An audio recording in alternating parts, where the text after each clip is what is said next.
উমাপ্রসাদ মুখোপাধ্যায়ের বই পড়ে রুদ্রনাথ যাওয়ার ইচ্ছা অনেক দিন থেকেই ছিল, তাই এবছর মা আর আমি বেরিয়ে পড়লাম রুদ্রনাথের উদ্দেশ্যে। আমার এই ভিডিও দেখলে পুরো বুঝতে পারবেন আমি রুদ্রনাথ কিভাবে কি গেছি, কিভাবে শেয়ার গাড়ি করে গেছি, কোন হোটেলে থেকেছি, সবই বুঝতে পারবেন। যেহেতু আমরা কম লোক ছিলাম তাই শেয়ার গাড়িতে গেছি। হরিদ্বার থেকে চামোলি, চামোলি থেকে গোপেশ্বর, আবার গোপেশ্বর থেকে সাগর। এবার এইখানে কোনটা কি খরচা এগুলো দেখতে গেলে আমার ডিটেলস ভিডিও দেখতে হবে। এই ভিডিওতে আমি শর্টে দেখিয়েছি কিভাবে কি গেছি আমি। যেমন সাগরে আমি এই হোটেলটায় ছিলাম, আর রুদ্রনাথের গেট এটা। এই হচ্ছে রুদ্রনাথ, আমি যাচ্ছি, কিরকম কি রাস্তা সবই দেওয়া আছে আমার ডিটেলস ভিডিওতে। ওখানে খাওয়া দাওয়া কেমন সেটাও আমি দেখিয়েছি, কিরকম ব্যবস্থা সেটাও দেখানো আছে।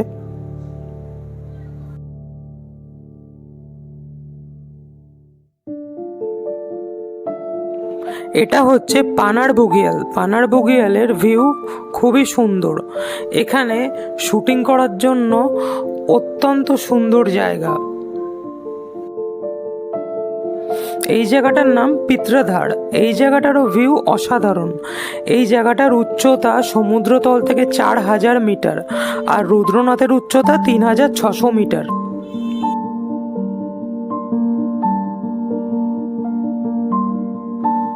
আমি চলে এসেছি রুদ্রনাথ মন্দিরের সামনে। মন্দিরের ভেতরে তো ভিডিও করতে দেয় না, তাই মন্দিরের বাইরে ভিডিও করেছি। আর এটা হচ্ছে সরস্বতী কুণ্ড।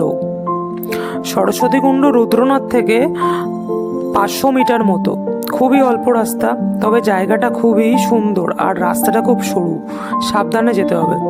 আমার ভিডিও পুরো দেখবেন। হরিদ্বার পৌঁছেছি 4:30-র সময়। এখন আমি যেখানে ছিলাম কালিক্যামলি ধর্মশালা থেকে বেরিয়ে আমি এগোচ্ছি হারকিবড়ি ঘাটের দিকে। হরিদ্বারে এখন প্রচণ্ড ভিড়, আগে এতটা ভিড় ছিল না। আগে যখন 2014, 15, 16-তে এসেছিলাম অনেক ফাঁকা ছিল, এখন অনেক ভিড় বেশি।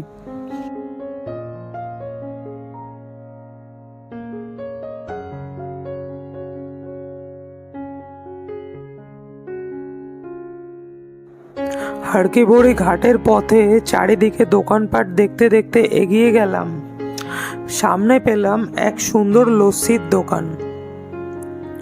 এটা হচ্ছে কুলার লস্যি, ঠান্ডা করে দিচ্ছে, এর জন্য এটার মূল্য 60 টাকা, আর না হলে এটার মূল্য হতো হয়তো 50 টাকা।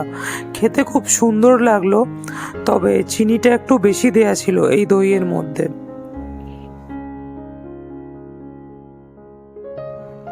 হারকিবড়ি ঘাট যাওয়ার পথে যে এখন এত ভিড়, আর ব্রিজের মধ্যেও যে এত ভিড়, চলাফেরা খুবই কষ্টদায়ক। এখানে মোবাইল পার্স খুব সাবধানে রাখতে হবে, না হলেই চুরির বিপদ।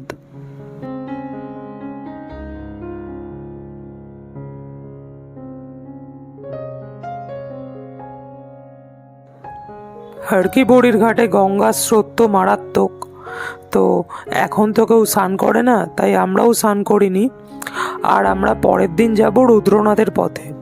আমার পুরো ভিডিও দেখতে থাকলে আপনারা বুঝতে পারবেন আমি রুদ্রনাথ কিভাবে গেছি, কোথা থেকে কিভাবে গেছি, হোটেলে কত খরচা, গাড়ির নাম্বার, গাড়ি কোথা থেকে ছাড়ে, সব ডিটেলস পাবেন।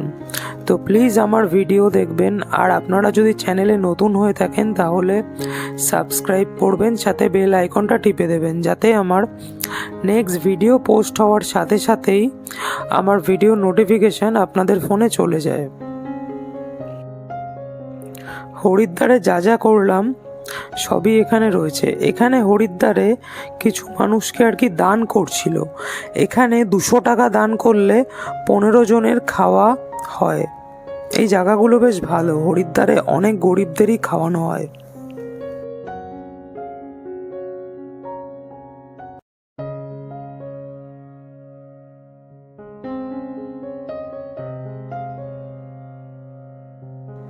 আমার তোলা কিছু ফটোগ্রাফি। এই ফটোগ্রাফিতে আমি কি কি দেখেছি সব দেখানো রয়েছে।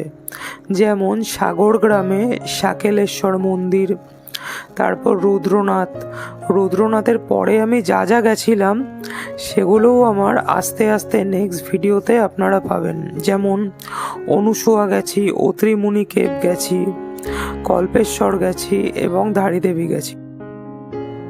সেগুলোও আমার ভিডিওতে পোস্ট করব, পরপর পোস্ট করব, আপনারা সব ভিডিও ওয়াচ করবেন। Thank you.